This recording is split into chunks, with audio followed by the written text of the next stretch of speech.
On today's question of faith, what shouldn't a Catholic wear for Halloween? Hey everybody, this is Question of Faith. I'm Deacon Mike. I am the Director of Young Adult Ministry here in the Diocese of Cleveland. And I'm Father Damian Ferentz, the Vicar for Evangelization. And I'm Maria Wankata, Marriage and Family Ministry Specialist. I'm Mary Fugate, Executive Assistant for Parish Life. Welcome, ladies. Yeah. Thank you. It's good to have you both. Now you're sharing a microphone, so remember, it's like that NPR show, you know, talking to each other. But you're on this podcast today because we need your feminine genius, your expertise, because a question came in to Deacon Mike, correct? So a question came in asking specifically about, what can my college-age daughter wants to dress up as a sexy nurse? And what do I do? You know, and it came from her mother. So I was like, well, I don't know. I mean, at college age, you don't have too much control over what she wears and what she doesn't wear. If it was a high school daughter, it might be a different story, as Maria knows all too well. Just had this conversation with my daughter. Oh, really? Okay. What was that? Yeah, good. Yeah, go. Well, her and her friend want to dress up, I think it's as gold diggers. And she showed me this like gold skirt, and I said, absolutely not. She's like, well, what if I wear leggings under it? And it's going to be cold, so I have to bundle up anyway. So I'm like, I gave in to that. But we talk a lot about what she wears and how short her skirts are. Are the leggings snow pants? Yeah. I'm just kidding. That was a joke. That was a joke. That's fine. Well, the question, too, is the distinction you make between a high school and a college-age woman. So a college-age woman is a woman, but yet if her mom knows what she's wearing for Halloween, it would seem to me that she's probably wondering what her mom thinks about it, no? Yeah. Or yes, I don't know. I would think. I would think so. Yeah? Yeah. I mean, probably looking for an opinion. At least mom's weighing in on that decision in some way, or at least she's concerned about it enough to ask me. It's like, you might want to talk to your daughter and say, ask me about it, but sure, go ahead. Yeah, I'd be interested in the conversation if it's like, Mom, what do you think? Or they're just talking, this is what I'm going as, because that can tell you what's in her heart and what she's searching for in that conversation. So what do you do? Like if you're the mother or the daughter in that situation, you get yourself in here, you have a conversation, and then this happens. It's a real life question, and they're searching for some answers here. So what are the answers? Ladies?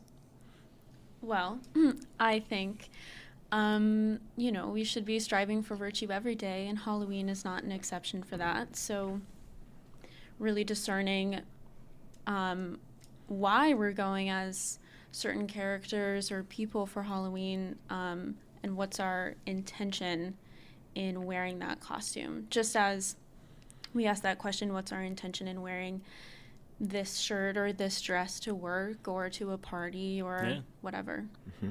Yeah, or even a social justice aspect to it. Why am I wearing this brand of clothes that oppress the poor and those kinds of things? People make those kinds of decisions also. Yeah. Mm-hmm. Maria? I actually, in my little notes preparing for this, I wrote the same thing. Like, what's stirring in your heart? Why are you choosing that?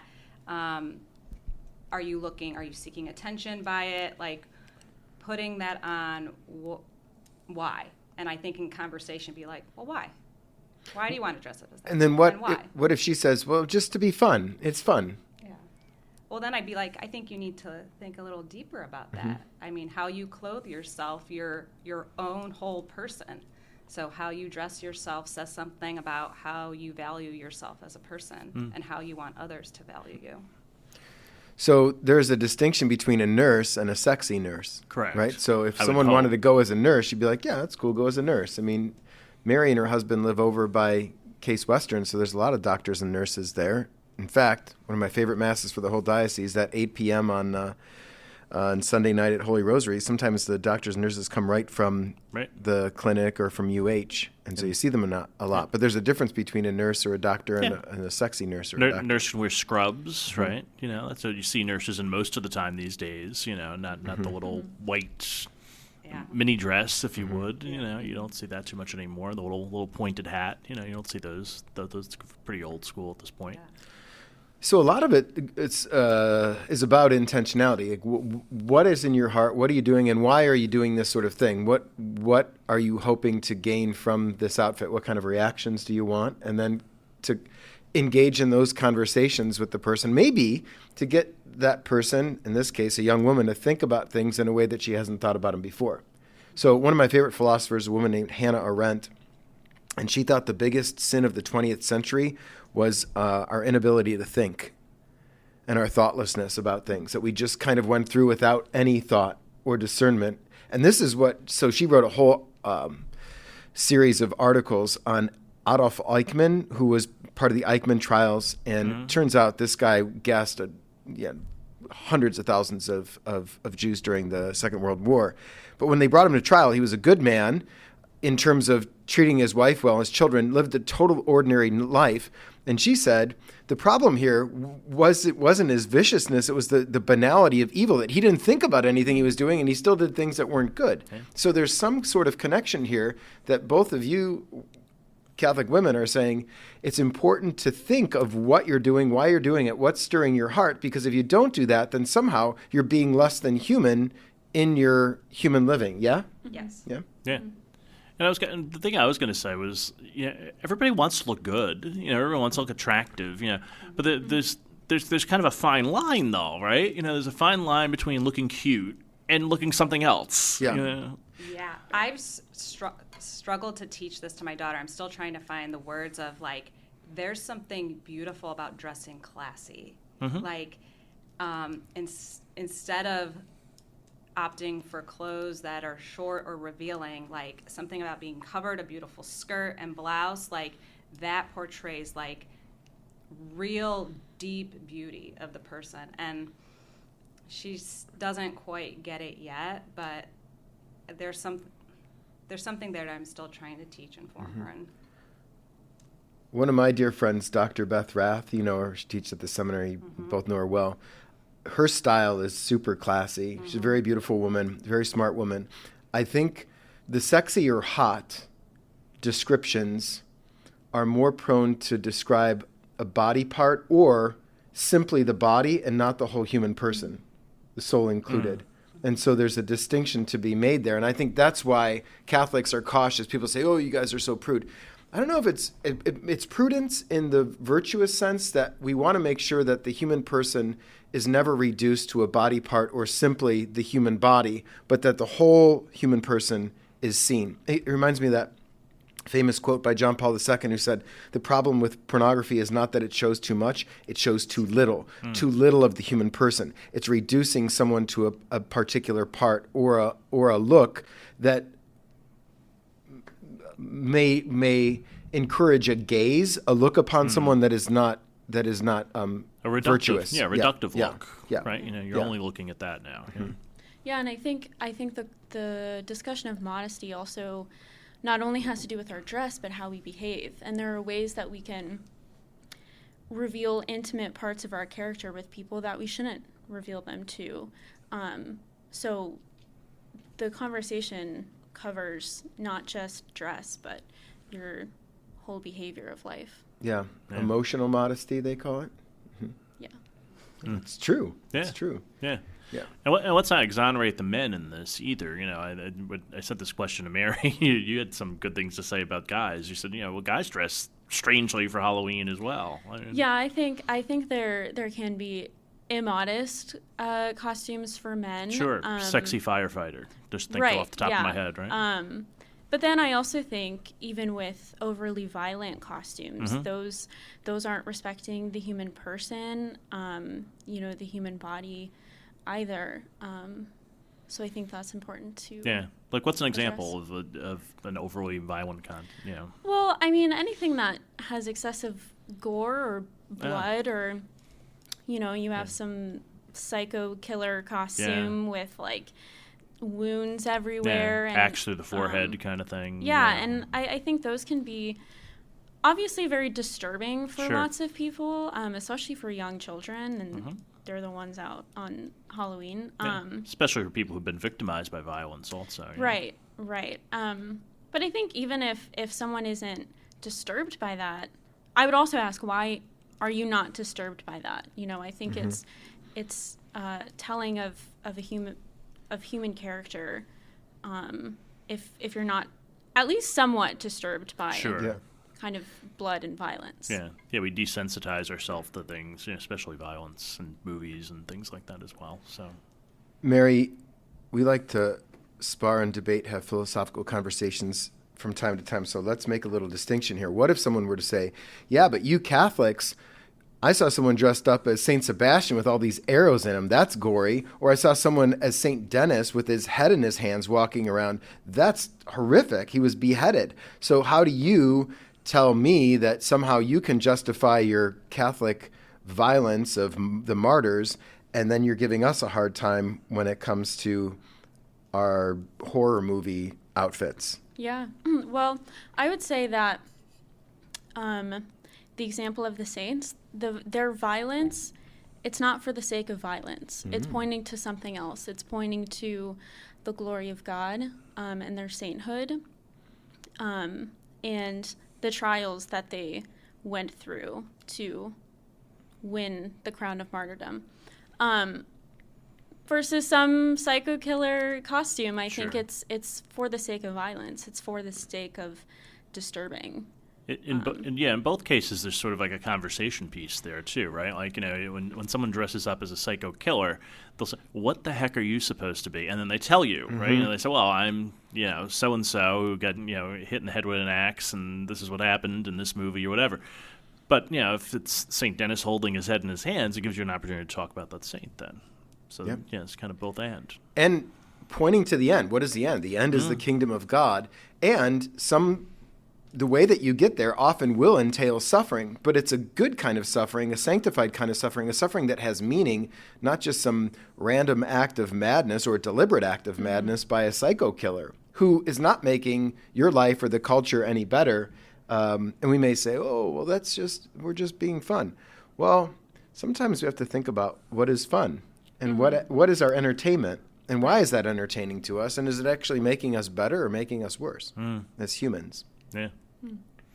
Interesting. So what advice would we give to mom, who's asking about this, let's just say 24-year-old or 22-year-old, let's say, who's dressing up for Halloween? I think the mom should answer. I do too. Or even in how to go about it, Marie. I think I was saying this a bit before, is to have a real conversation. It's always good to stay calm and use calmness in your voice and coming from a place of caring for her best interest. And I think keep going back to that question, why. So why that costume? Why are you going to do this? Why are you going to do that? And provoking her to think a little bit deeper about Halloween and whatever event or whatever she's going to is like just one moment in her life as well, and that how she's choosing to dress says a lot more about her, and to keep in her mind how she wants to respect herself and her value and how she wants others to see her as well. Yeah, sure. Here's a great example of all this too. So my friend Christine Whelan, who used to write for Busted Halo for us, she's a professor, and so she said that one year she decided to get dressed up as Poison Ivy from Batman. So she had green spandex on and the ivy leaves all over her and green body paint and things like that. And she goes, I looked hot. And she said, and nobody came up and wanted to talk to me. And I was like, wow, really? And then I was like, well, yeah, they're probably really intimidated to talk to her. She looks really good. And she was like, yeah, but, I was putting out the wrong signals, I think. So she said that a year later, she ended up going to a Halloween party and she had broken her foot. And so she just put a sign around her neck with her crutches and it said, you should see the other guy. And she was just walking around hobbled on crutches, and all these guys came up to her, oh my gosh, what happens? Everything else. Oh, you poor thing. And she got like 15 phone numbers. And she said, look, I'm not out looking for things. She said, but she said, I obviously went dressed one way one year and one way the other. She said, that just goes to show you. She said that people are more interested and what's on the inside and what's on the outside. You know? But if you're dressed as poison ivy, it makes sense that people don't want to get close to you because they don't want to get a rash. Very good, Father. It's true. It's true. Before I forget, Maria, last spring you brought in Sam Kelly from Yes. Fierce Athlete, who wound up being a huge Springsteen fan. We went to a show together with my buddy Rich McCarthy this summer in Philly, which was great, by the way. But Sam said something in her presentation at Lord's Shrine to those mothers and daughters that I knew but never really considered before, and that was, according to the Genesis accounts, second chapter, Adam is created first. He's working in the garden. He's naming the animals. So those are all the activities that he does before Eve is created out of his side. Means the same things that he's made up of, right? So body and soul. And her first experience as a human is being seen. And so she was unpacking, like phenomenologically, that's an important element of womanhood is being seen by the other. So I even wonder when the mom has the conversation with this daughter, like to ask about that, and maybe to say, I see you and I see you as this, and to let people know how you actually see them. Because if people don't feel that they're seen or understood, or if they don't think that they're beautiful or worthy, then they're going to go to other places to get people to tell them that. Yeah, so Adam saw Eve fully how she is the full person. And then after the fall, I mean, shame is introduced. And shame, that feeling is a very important thing. It's our natural instinct to protect ourselves. And especially as women, when we want to compare ourselves to other women, compete for attention, it's very important for us to discern when we're feeling shame as a sign of self-protection. And if we ignore that enough, we allow ourselves to be objectified. And in raising young women, it is so important to teach them to listen to that voice, that instinct of protection. And in the end, it helps us to know our self-worth and that we deserve to be fully seen by a potential partner, husband, future husband maybe, or just anyone in friendships that we have with other people. Yeah. To see the whole person, and not just parts. Not just parts, yeah. Which is what people do all the time, right? Right. You know, they only look at parts of people. That's where things go. Yeah, and things like pornography come into play here, right? You know, I mean, when you said gold digger, the first thing that came to my mind, I was like, no, that's a porn thing. Yeah, yeah. There's more discussion that needs to be done over that. And human trafficking, too. Right, absolutely, yeah. Just using people as objects rather than loving them as persons. Exactly, yeah. Well, this is a good conversation. Yeah. I wanted to touch one more thing. Go. So it's getting better. I don't know if you've seen this in your neighborhood, but, you know, decorations in neighborhoods have gotten like way grotesque. I mean, I saw like little dead kids in front of dolls, like in front of things. And Mary shake her head like, no, please no. That's Mary's house. Just kidding. Let's not. But I drove past. I wanted to show my wife like the various levels of grotesqueness that was going on in our neighborhood. And so I said, look at all these things. She was like, oh, my God, is that a little dead kid? And I was like, yes. I said, like a little zombie kind of thing, But I was like, yeah, that's going to be bad. And she was like, yeah. She said, imagine a mother who's lost a little child looking at that as she walks past, as the first thing. So I'm on my walk the other day, and there's one house that in my neighborhood is all tricked out, has like ghosts hanging from the trees and kind of all kinds of skeletons and everything else around. And, I mean, fairly tasteful, but there's a couple little like grotesque zombie things that are out as well. And there are 3 or 4 deer that have made our neighborhood their home now, and they're all out tearing this thing apart the other day. And I was like, the deer even know that this isn't right, It's fun. But, I mean, what do you guys think? I mean, is there an appropriateness to Halloween decorations even at this point, We don't really celebrate Halloween in our house. Because it's become so secularized. So we have fall or autumn decorations is what we opt for. Go to the Vigil All Saints Day Mass. Yeah. And have some cider. Yeah. It is all Hallows Eve after all, so it does Right. come from us in some way. But you're right, it has taken on new meaning now. Mary, when you were a student at CUA, did you ever go to the Dominican House of Studies for their All Saints Day Vigil? No, I never did. What kind of Catholic are my you? I biggest thought you were regret. great. It's your biggest know, regret. I know. I went twice. I went trick or treating around the embassies. Oh. You know, That's You interesting. get some international candies. That sounds good. That's interesting. Yeah. Did you go to the Nuncio's house?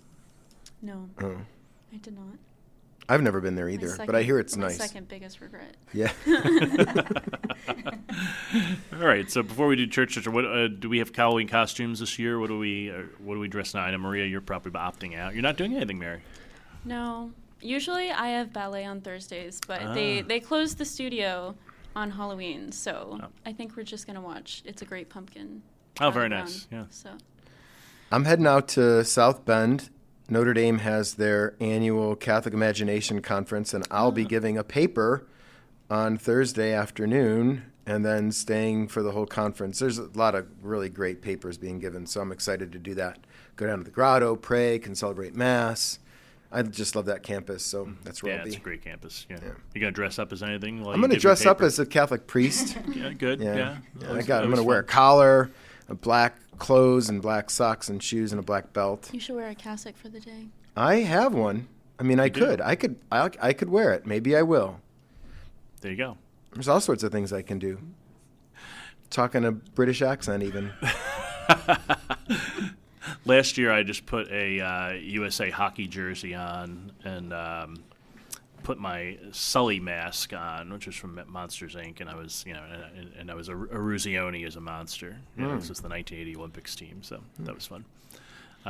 Joe Cronauer, our buddy here in the communications office, he got it right away. He goes, "A Ruzioni is a monster. I get it." And I was like, you got it. It's Gen X humor. Exactly. Yeah. All right. So church search.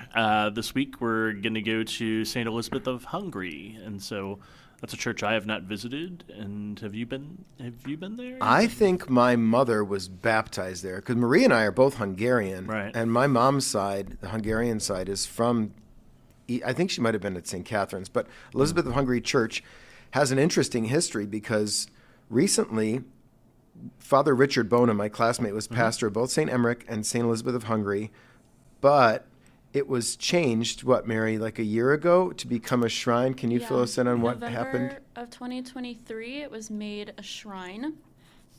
And the Institute of Christ the King came in, and they now live there and celebrate Mass in the old rite. It's a very beautiful church. It's very large.